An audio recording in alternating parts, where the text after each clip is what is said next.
Hello, welcome to the final word. Everton 1, Southampton 1. The Saints progressing to the next round of the Carabao Cup, courtesy of a 6-5 penalty shootout win.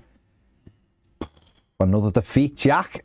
We play, we lose. That's how it is at the moment. Yeah, obviously here we are once again talking about a game in which Everton have taken the lead and have gone on to lose the game. This is becoming somewhat of an occurrence now, isn't it? The only difference being really, well, other than the fact we lost on penalties rather than losing in standard time, is that I think in the Bournemouth game and the Villa game, especially the Bournemouth game, there was a hope we would go on to win the game. There was an expectation in the Bournemouth game and a hope in the Villa game. Everyone I've spoke to, and me myself in the moment watching the game, even when we went 1-0 up, there was certainly no feeling of, come on, man, and go on and win this now, because we were so poor beforehand and we were so poor immediately after. You almost knew at that point, didn't you? Yeah, it is. It's a strange one, wasn't it? Obviously, we never got going at any time in the match. Yes, we had a couple of great opportunities. Lindstrom has missed two really good chances, and that was it really from us. Outplayed by a team who've just come up and played all their reserves, and we still couldn't get the ball off them, and that was a shocking indictment of Everton's performance last night.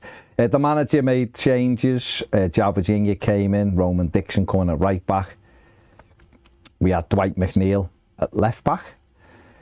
Jake O'Brien and Michael Keane centre back in midfield. It was a full debut for Harrison Armstrong. It was a full debut for Orel Mangala. We had Decore back in, he was the captain. We had Njai on the left. We had Jesper Lindstrom on the right, and we had Beto up top. The manager made some changes. Apparently there's a little bit of illness going round and a couple of precautionary changes as well. There was a very young bench. Southampton made a whole raft of changes, like Russell Martin said they were, and they looked like they knew exactly what they were supposed to be doing, and Everton didn't.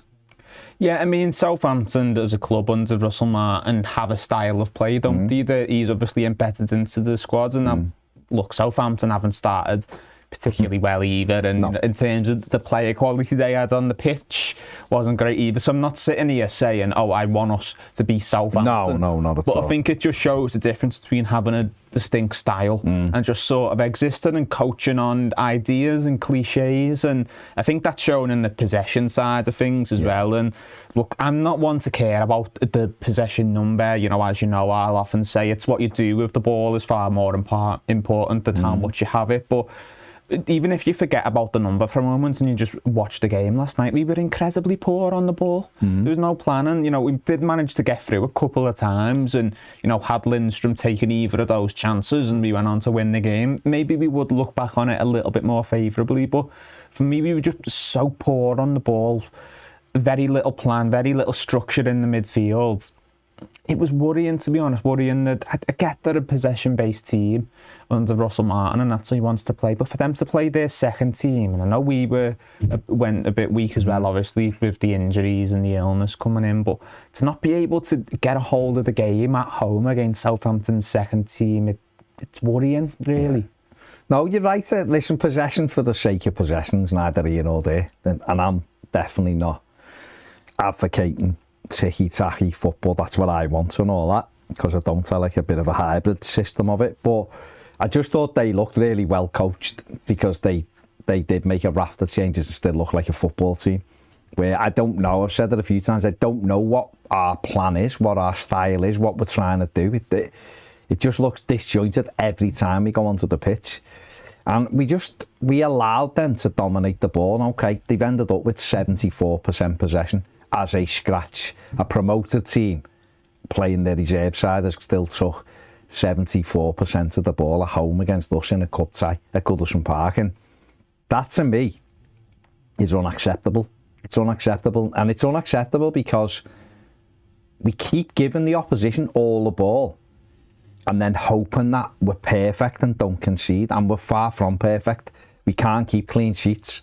We're all over the place, and therefore we're putting ourselves right on the back foot immediately. And I don't know what the idea is with the press, because one person goes to try and do it, others jog about, and they just played around us like we were statues at time. And that's the bit I find more worrying. Yeah, listen, I still don't think anybody should be having those kind of numbers against Everton at any time. I really don't.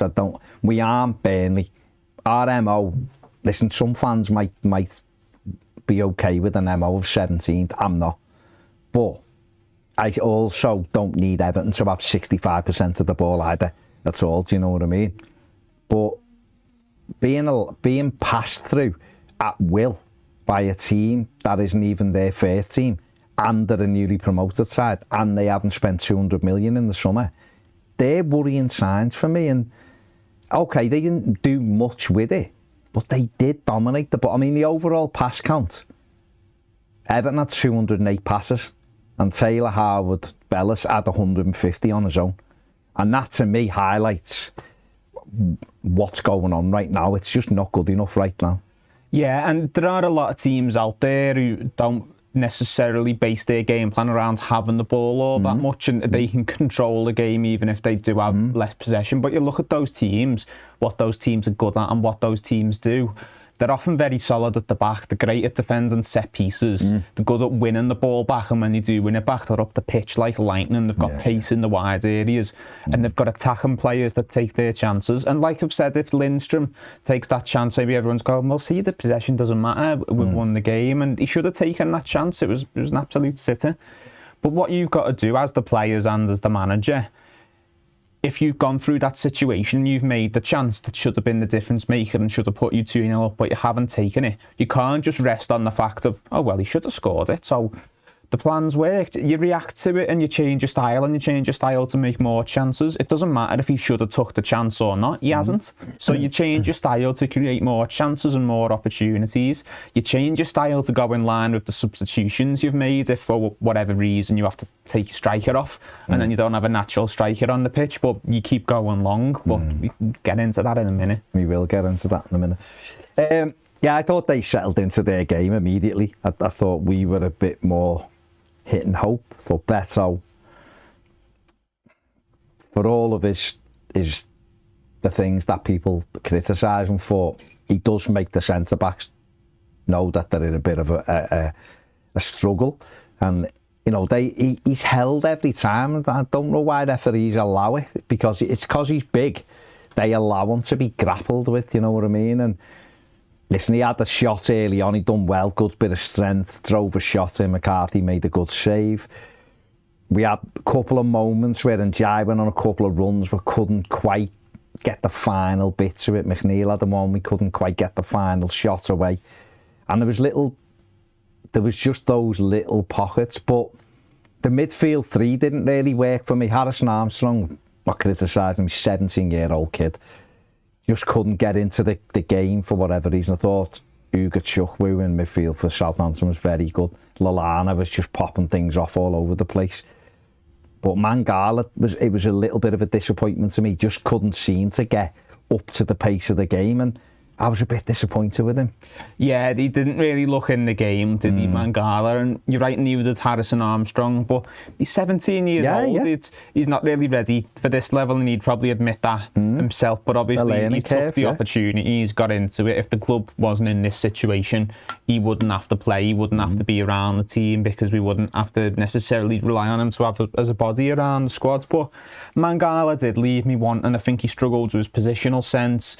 He looked like a spectator at times to me. Looked like he was almost observing the game than taking part on it. And look, he's got to get his sharpness up, obviously, and he's not had many training sessions under this manager, because he came in, international break, and then we come back into the Villa game and then straight into this game. So maybe spending more time under this manager and around these players, he'll learn a bit more. But he is one that needs to get up to speed for me, especially because he's one who I thought could bring something to this midfield and offer us something different. And I was quite excited around the idea of having a little bit of midfield depth and different options for different scenarios. But he's going to need to get a bit sharper if he's going to be competing in that midfield.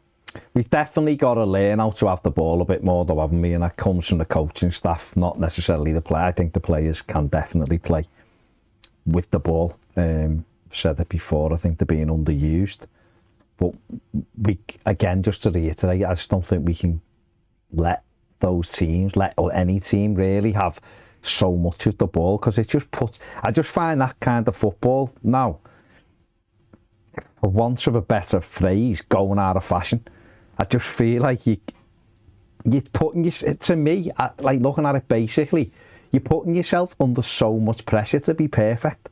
I find it really weird. But the one thing, because you mentioned it before, playing that way, you've almost got to have flyers in your front three positions then, so you can spring the opposition and off you go. We don't have that. But one player who did have pace in our side last night was Roman Dixon, who was making his first start at Goodison. And I thought he did really well. And on a couple of occasions, he flew forward, he opened his legs and off he went, and he won. He got us up the pitch, slid the ball into Lindstrom, he crossed it and we got the corner. From the corner, Everton took the lead, and it was, again, the most obvious route to goal for Everton is a set piece. Dwight McNeil, back post, Jake O'Brien does well, keeps it alive, Michael Keane heads it goalwards, and Abdoulaye Doucouré flicks it in with his head to give us the lead, albeit a little bit against the run of play, but we took the lead.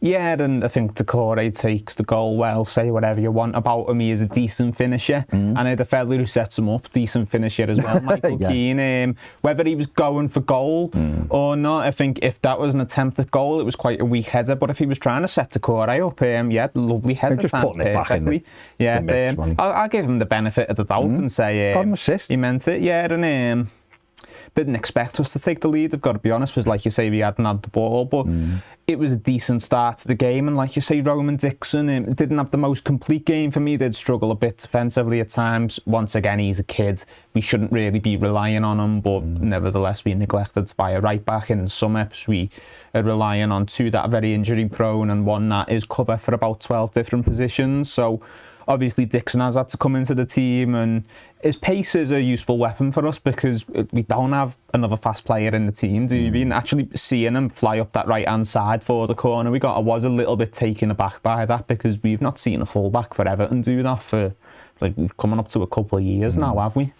No, I sort of disagree. I thought he did quite well last night. I think at times, and he's a little bit loose with his passing, I think, which against top clubs he'll get picked off for, so he's got to sharpen that up. And there was just once really, and I'll come on to that in a minute, where he was a little bit naive, and he's got to learn to do better than that. But it was a good start, and Everton had a great chance just after it, where we slide Jesper Lindstrom in. It's a good run by Lindstrom, he's played through. He's on his own with Alex McCarthy, and he does the thing where the ball is central to his body and he's trying to get an angle on the ball. You can't get an angle on a ball if the ball is in between your feet. You've got to get the ball to the outside of your foot to be able to create the angle, and he doesn't. The ball's almost underneath him. And all he had to do was just take a little glance and see that he was on his own, and he could have just moved it to the side and whipped it past McCarthy, and he doesn't. He goes for it and just steers it into the body of McCarthy, and that was a gilt-edged chance at 1-0, wasn't it? Yeah, it was almost the inverse of Dom at the weekend against Villa, when he thinks he maybe has a little bit more time than he does, and he tries to open himself up and takes too long, whereas Lindstrom did actually have the space to open himself up.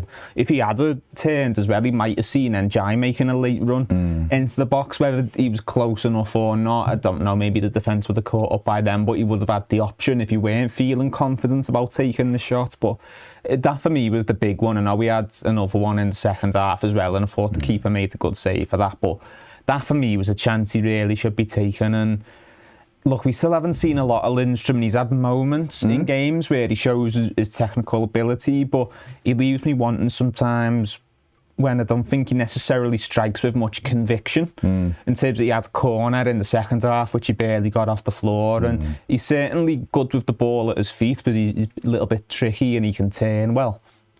But in terms of his finishing and his delivery into the box, I don't know if there's always enough behind it, and that might be his confidence because he's had a tough year out at Napoli, and therefore he's not getting sort of that split-second judgment in his head. He's thinking through things a little bit more, but he really should have buried that chance for me. Yeah, you've got to in those positions, you've got to get out your feet and give you the angle to bend it in the corner, and he didn't, and you know that was kind of it, because not long after that, Southampton got levelled, and there was a lot of space for a switch on, because we were sucked across, and Ryan Fraser gets it, and Roman Dixon does really well. He gets out nice and fast, but there's no reason to make a slide tackle there. And that's what he's got to learn. Just go and cut the yardage off and try to stand in front of him, and he doesn't. He goes for a slide tackle. Fraser gets there first to cross it. He catches, and the referee gives a free kick. He gets booked for it. They take the free kick. Charlie Taylor, former Burnley left back, crosses it in, and Dwight McNeil just leaves Harwood Bellis on his own. Reacts too slow. I said last night it was Decore on me, Matt Jackson. It wasn't. I've watched it before. It's McNeil, and he can see him, and he doesn't react till it's too slow. It's into the floor, up into the net. It's 1-1, and you couldn't really argue that Southampton didn't deserve it. The worst thing about that Lindstrom thing is it's becoming a piss take, because not just that, like on Sky, because someone sent me the clip of like them laughing, saying he's under instruction now to miss, not to get Everton 2-0 up because they get beat, you know, and them kind of things. And it's like, we are becoming a bit of a banter club at the moment, aren't we? And we've got, well, yeah, I'll say a bit. We've got to get these things out the way, haven't we? But yeah, such a poor goal to concede, because they're the strong in both boxes is a mantra that this manager will use. We know that set pieces in both boxes is MO. So for us to concede such a soft goal again, frustrating. Yeah, it's sort of double frustrating, because I think the coaching staff and the players take a bit of blame here. Obviously, Dixon flies in, and look, he's a young lad, and he had the beat in a phrase in terms of pace, so he's backing himself. He's learning on the job, so I sympathise with him there. Although he did have another one in the second half where he was already booked, he made another foul, and it was never a second yellow foul, but I just think it's always a lottery making fouls on a booking. You don't know what the ref's going to be like, and maybe that's just a side of his game he has to learn a little bit more in. But when it came to the set piece itself, Dwight McNeil should never be marking a centre half in the first place, but still he's got to be more alert to his movements, regardless if he should or shouldn't be marking him. He is.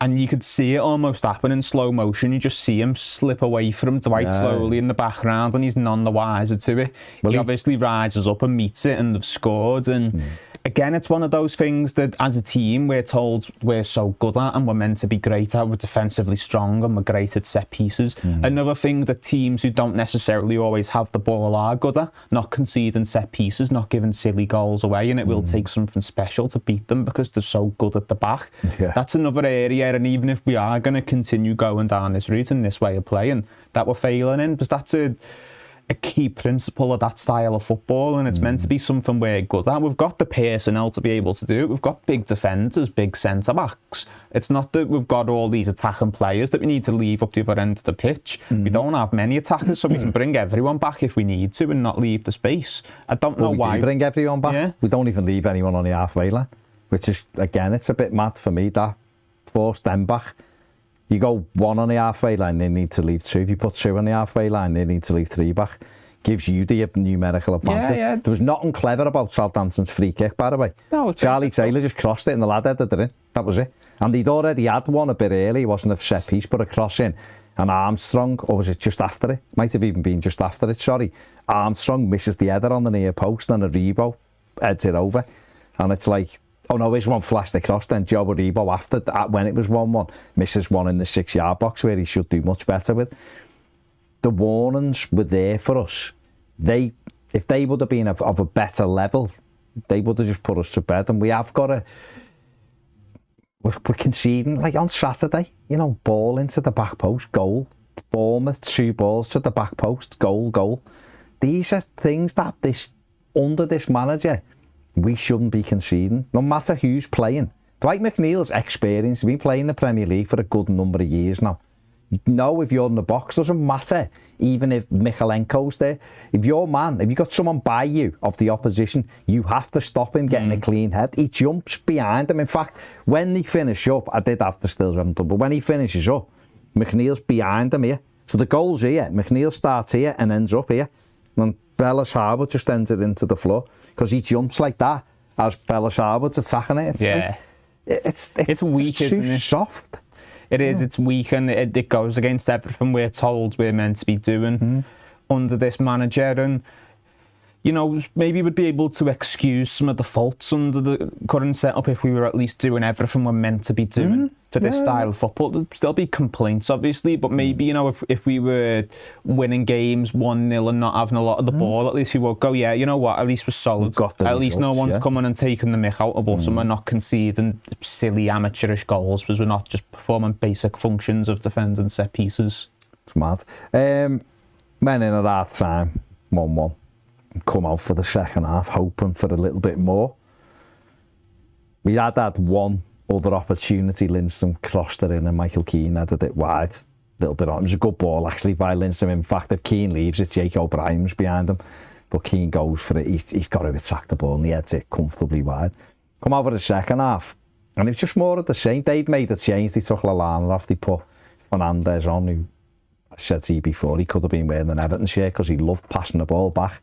But they carried on dominating the ball and we just couldn't. I think at half time we'd had 22%, so we massively improved in the second half, getting it up to 26%. But nothing happened really. We had the one opportunity for Lindstrom and Beto put him through, and again he made a meal of that. He should have got that out of his feet quickly and raced in. He waited and then he cut back in on an angle. It was weird. It's pure lack of confidence, you could see. That he wanted to get it almost in the middle of the goal to hit it, and McCarthy makes a good save. But then the manager sort of baffled everybody by taking Beto off. Now, if you're taking Beto off and sticking another centre forward on, you have Martin Sheriff on the bench as a young striker now. Whether Martin Sheriff's good enough to play at this level or not, we don't know. But if you'd have put him on, at least I think people would have gone, well, he's replaced one striker with another. But he didn't. He took Beto off. And it was only just over the hour mark. Now, for all I know, there's concerns about Dominic Calvert-Lewin for the weekend and the manager's trying to rest him. He hasn't said that because he said he tried to win the game by changing it. He took Beto off and put Ashley Young on. Now, I want to address the boos for the things that's been sort of levelled at Ashley Young, levelled at Evertonians, that they were booing Ashley Young. I don't believe they were booing Ashley Young the same way I didn't believe they were booing Mason Holgate against Brighton. No. I could be wrong, right? But what I got round me from people who weren't happy was, why are we taking a centre forward off and putting a left back on? Yeah, I think it was disagreement and sort of bafflement as well at the decision itself, rather than... If it was 2-1, you might argue it away, but... Yeah, maybe there's not many senior options on the bench and what have you. And even with Dom for the weekend, to justify that decision of taking Beto off when you don't have another striker on the bench, like, Dom better be a serious doubt for the weekend. And even then, to be honest with you, I think you've just got to persevere. If you're the only striker, and look, Beto wanted to stay on, you could see. I know you watched it in the ground, but you know the coverage after showing Beto speaking to Decore after the penalties, he looked visibly angry. So you know he must have thought he could have continued. It's not like he's been playing all this football. He looked a little bit when he put his number up. He was looking around as if, have you got the wrong number? He looked a bit perplexed. Who did you actually mean? No one could believe it in the ground that he was going off, and especially because it was Ashley Young coming on. Yeah. And so I think I think they were booing the manager's decision, because what we did, Jack, which was mad, was we pushed in Jai up, which is fine. We also took McNeil from left back and put him in the number 10. Okay, which again just seems like you're just looking to put. He must stay on, so I'll look for somewhere to put him. But if we'd have changed the way we played then to suit Njai and like play through the thirds and try to slide them in or give it into his feet, I'd have sort of gone, well, all right, at least. But we didn't. We in fact, if anything, we hoofed it even more. And we put Jack Harrison on, to throw crosses in. And yet we took someone off who might have got on the end of one. It just, that, and I think that's where the unrest in the ground come from. It was like, what are we doing? I mean, loads of people, I've seen it all today in our comments, and people sending me messages. Is he trying to get himself sacked with that kind of thing? Don't really subscribe to that view, but it was baffling what even followed that substitution. Yeah, the whole thing was crazy, wasn't it? But it's like I said earlier, if you have to make that sub, adapt around that, adapt and change, and play in a way that suits NJ's style more, because straight away they identified that he's not as physically strong as Beto, and he's of a small stature, and they just tripled up on him, and physically he couldn't handle it. He's not going to be able to, especially when he's isolated up there. And the way we continued to play after that as well was just crazy. Remember, on one instance, I think with around 10 minutes left, there's about 4 of them all in the corner on the right-hand side, all trying to angle for the cross into the box, and there's no one there. No. It's like they hadn't been told Beto would went off, but they're obviously under instruction to try and get the ball into the box. In Virginia, you can see the manager telling him to go long. Yeah.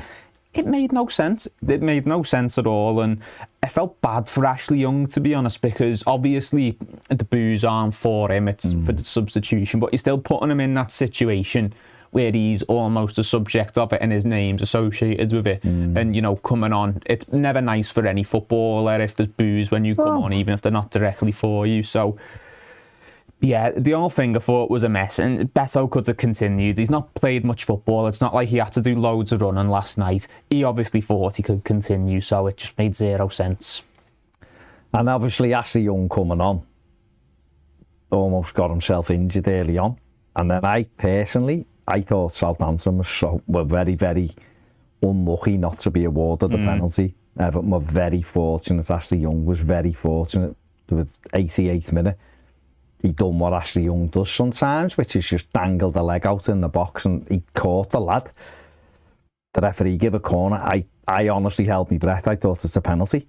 I couldn't believe it, and I think with VAR, we may have been in a bit of trouble. He might have gone back to give the penalty.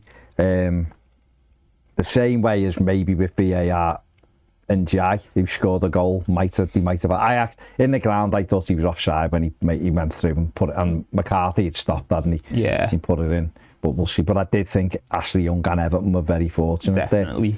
We were hoping for corners, and with the last kick of the game, Roman Dixon went on another steam and run and got a corner for us, and it was like, is this the moment?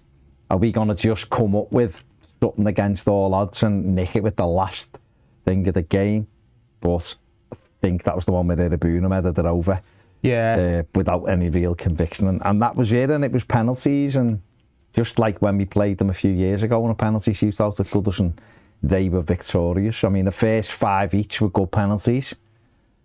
And then obviously they went and made it 6-5 and upstepped again Ashley Young, and it's that thing of like things are seemingly attaching to him now, situations that aren't necessarily of his own doing. He doesn't pick himself, does he? No. Or things have happened to him. Okay, he made a stupid decision on day one against Brighton, really stupid decision to pull Matoma back and was sent off, but he's come on and he's ended up having to take the penalty. And I think a lot of people around me weren't confident when he stepped up, and McCarthy pushes it onto the post, and that's it. Everton are out and left ruining another exit at a penalty shootout. Yeah, I think the thing with Ashley Young is I don't think he even expected to come in and play this much football. Probably just thought, you know what, get the odd few minutes, I'll be around, I know the manager, and you know, and cover for a few positions, so I'll get minutes now and then, and you know, be a good place for me to just, you know, ease into retirement and start me coaching badges. And he's ended up being a very important player for this manager because he relies on him so heavily. And I just, no offence to Ashley Young, but I just think in 2024 no club should be this reliant on a player that old, a player whose best days are long gone. I think he shouldn't be important cover for so many positions. We should have moved to address that. He should never be a sick penalty taker. You should always have better options than that. And I just think the manager's got to acknowledge this. And again, the situation with the boos, they weren't for Ashley Young, but this probably does factor into it as well.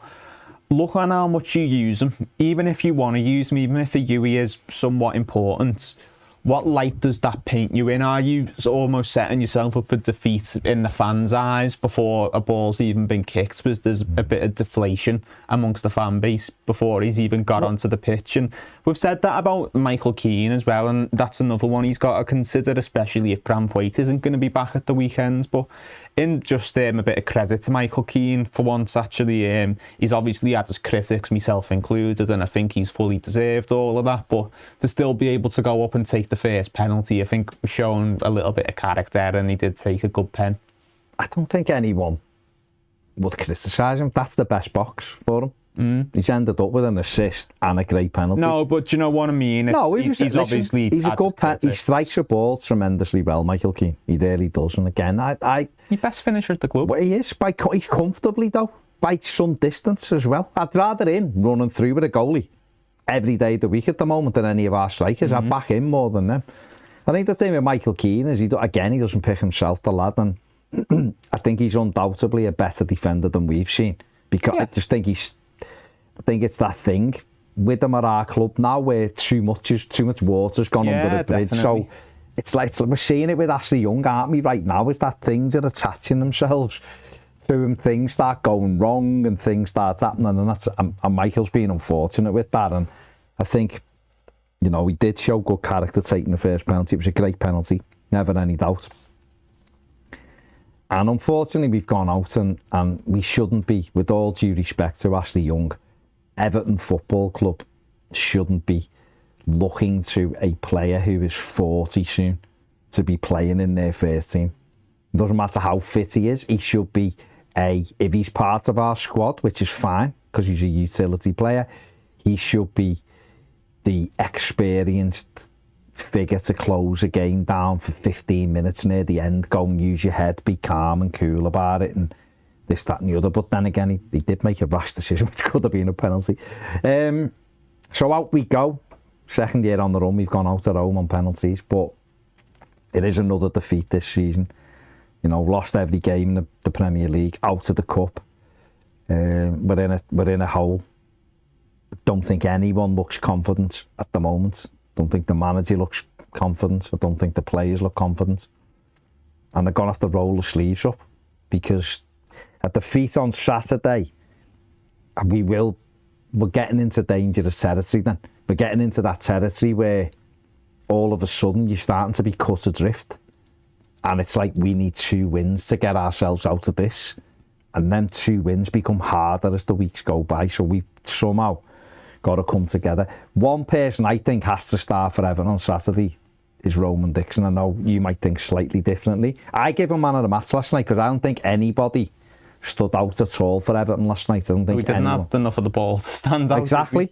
Right, so on like Sofa score and who scored and FOTMob and things like that, Abdoulaye Doucouré was Everton's highest scoring player, but that's because he scored a goal. Because we've got him, his stats, we'll have a look at him in a minute. But let's have a look at Roman Dixon. I thought he did quite well last night. These are his basic stats. 39 touches of the ball, 73% passing accuracy, 1 tackle, 2 ball recoveries, and he had 6 final third passes from a right back, which is one of Everton's highest on the night.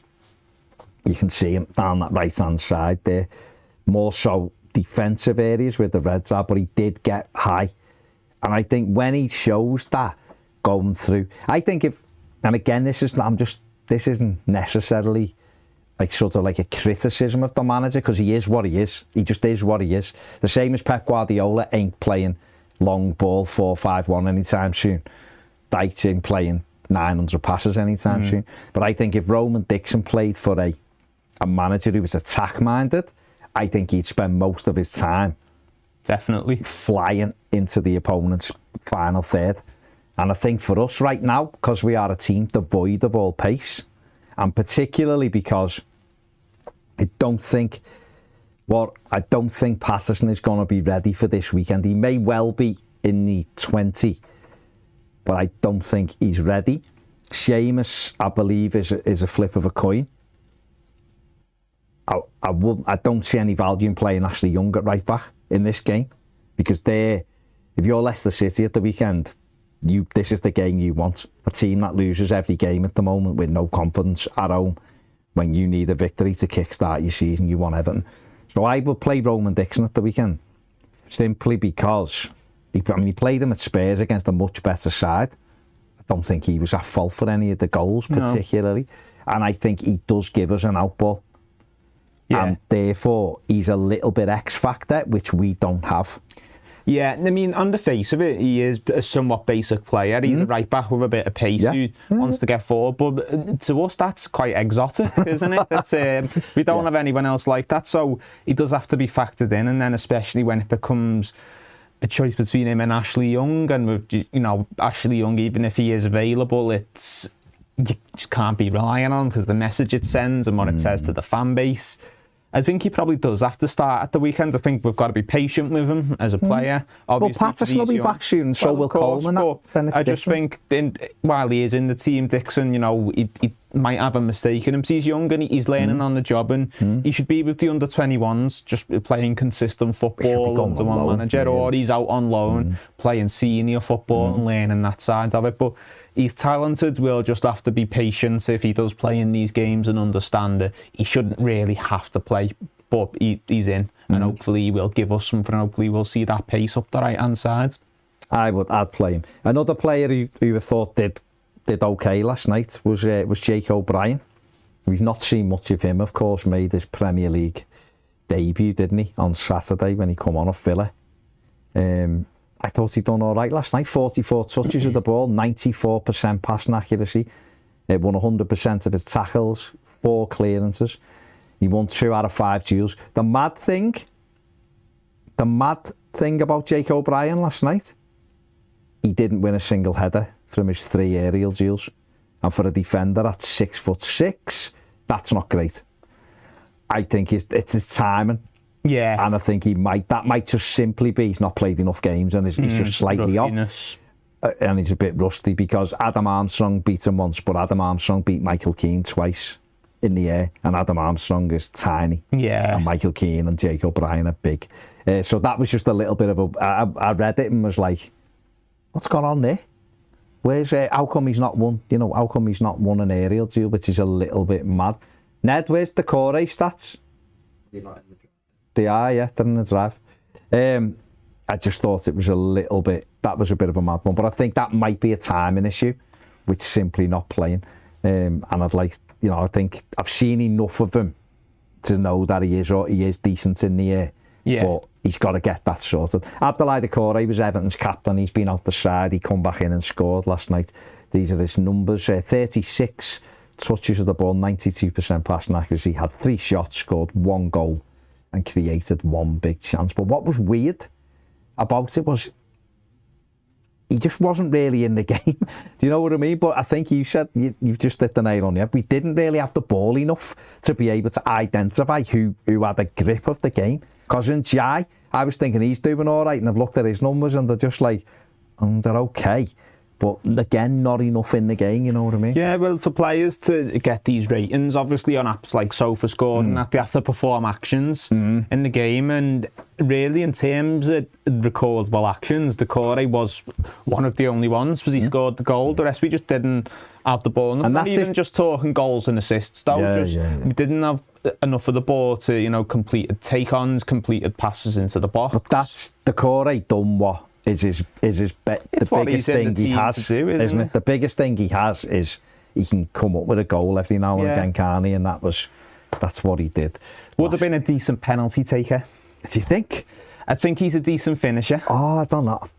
The way he strikes the ball was a bit unorthodox, but it's one of the better aspects of his game. Beto, definitely. I know he missed. Did he? He missed against West Ham, didn't he, in the league? In February when they beat us. He's definitely took some. He used to take them for Udinese, and he took one in the shootout last year against Fulham and took a good pen. But hey ho, let's have a look at the overall stats from the game as well. There you go, 1-1, 5-6 to Southampton, 14 attempts at goal to Everton, 11 for the Saints, both have 4 on target. Passes, 208 for Everton, 727 for Southampton's second string. 26% share of possession for the Toffees. Listen, I think Southampton deserved the victory. I know Everton had 2 big opportunities to kill it, but I thought they were the better side and they deserve credit. They come and the manager changed it all and they knocked it around really well. And had they had a better centre forward on the pitch, they may well have won it in normal time. But fair play to them. I wouldn't sit here and say, try to convince myself that Everton deserved to win. But Everton did have big moments, like you said. If Lindstrom makes it 2-0, we know that's a terrible scoreline for us right now, so who knows? But maybe if they made it 2-1, who knows? But I think still, certainly in the Premier League, but I think even in the Cup as well, I think when the opposition has scored, Everton still haven't won a game of football at Goodison in which the opposition have scored since we beat Crystal Palace at the end of that season that night. So, not great. It's not a great stat. Last night was the chance to change that and we blew it. There you go. There you go. What more can we say? Everton out of the Carabao Cup. Good luck to Southampton in the next round. Whoever they get, the draw I think is tonight, I think. Yeah. For that one. Even though there's still some ties to be played next week because of Europe and stuff, isn't there, or whenever there is. So maybe I've got that wrong. Maybe the draw isn't tonight. I thought it was tonight. Yeah, someone said it was tonight, so we'll see. So yeah, there you go. Let us know what you think in the comment section below. What did you make of Everton's display last night? What do we have to do? What does the manager and the coaching staff have to come up with to change this? Because me and Jack certainly don't think we can just keep doing what we're doing because it isn't working. We've won 6 games of football in 30 matches since Fulham knocked us out the Carabao Cup. That is a disgrace. 5 wins in over 9 months since December, mid-December. It's not working, whatever we're doing. What can we do to change that? Let us know in the comment section below. Give the video a thumbs up. Subscribe if you haven't. If you want to become a Toffee TV Premier member, because we and Jack are carrying on over there now. The link is in the description, QR code on the screen now. See you later.